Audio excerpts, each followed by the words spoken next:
Poonam's kitchens में आपका स्वागत है। रक्षाबंधन के लिए कुछ स्पेशल मिठाई बनाई जाए, तो चलिए शुरू करते हैं। सिर्फ घर के 3 चीज़ों से ही ये मिठाई बन जाती है। तो आइए, इसके लिए सबसे पहले हाफ कप चीनी लेंगे, जिसे हाफ कप चीनी और इसमें 4 इलायची के जो बीज होते हैं अंदर के, वो डाल देना है और इसे बारीक पीस लेना है।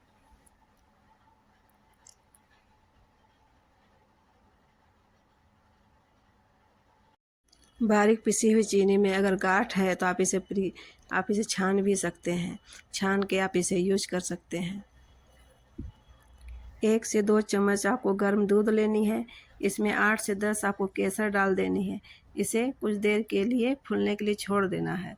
अगर आपके पास केसर है तो यूज करिए, नहीं तो आप इसे स्किप कर दीजिए। केसर ऑप्शनल है। केसर आप कलर के जगह में डाल सकते हैं। इस मिठाई को बनाने के लिए आपको ज़रूरत पड़ेगी ताज़े पनीर की, जो मैंने फुल फैट क्रीम दूध से घर पर ही बना लिया था। अब इसे आप इस तरह से तोड़ देना है और इसे एक मिक्सर जार में डालना है। इसे 5 से 10 सेकंड के लिए चलाकर बारीक पीस लेनी है।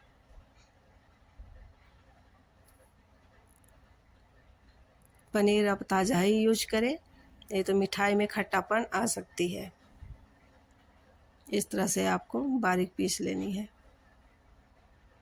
गैस ऑन करेंगे, एक भारी तरह का बर्तन रखेंगे, चाहे आप नॉन स्टिक का भी यूज कर सकते हैं। इसमें मैंने 1 चम्मच घी डाला है। अब बारीक पीसी हुई जो पनीर मैंने बनाई थी उसे डाला है। इसे कलछी से इस तरह से मिला लीजिए।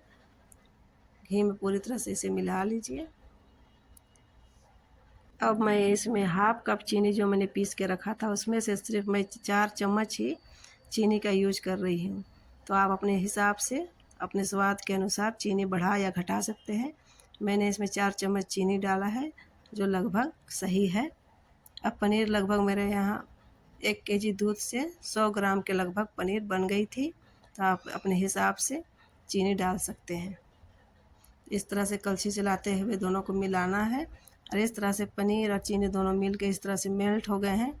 अब इसमें जो केसर का जो दूध है उसे आप मिला दीजिए। ये ऑप्शनल है।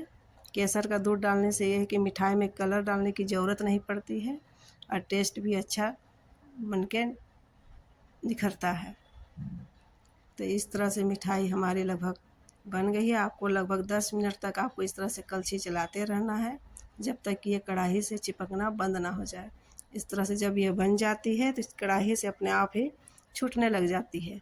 एक साथ इस तरह से हमारी जो पनीर है, चीनी है, सभी मिल गए हैं और इस तरह से कंसिस्टेंसी हमारी बन गई है।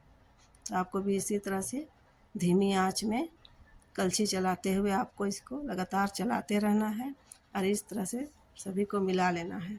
इस तरह से दानेदार हमारी जो मिठाई की सामग्री है दिख रही है। इस तरह से हाथों से छू कर आपको इसे देख लेना है। जब ये बन जाती है तो हाथों से आपको ये बंधना शुरू हो जाती है। मैं आपको इस तरह से दिखा रही हूँ। इस तरह से आप देखिए हमारी बनकर तैयार हो गई है। अब फ्लेम को बंद कर देंगे और इसे एक प्लेट में ठंडा होने के लिए छोड़ देना है। जब ये ठंडा हो जाए तो इसे अच्छी तरह से फिर से मिलाना है। हाथों से इसे अच्छी तरह से मसल लेना है, कोई गांठ उठ ना रह जाए। अब हाथों में थोड़ा सा घी लगा लीजिए और 1 चम्मच ले लीजिए साइज के लिए। उसी चम्मच से आपको सारे लड्डू बनाने हैं। इस तरह से आपको हाथों से घुमाते हुए आपको सारे लड्डू बना लेने हैं। इस तरह से सारे लड्डू बन गए हैं।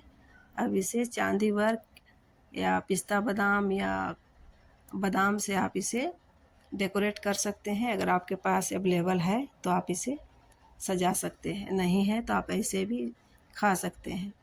मुंह में घुल जाने वाली क्रीमी सॉफ्ट मलाई लड्डू बनकर तैयार है। प्लीज़ लाइक एंड सब्सक्राइब ज़रूर करें। Thank you for watching.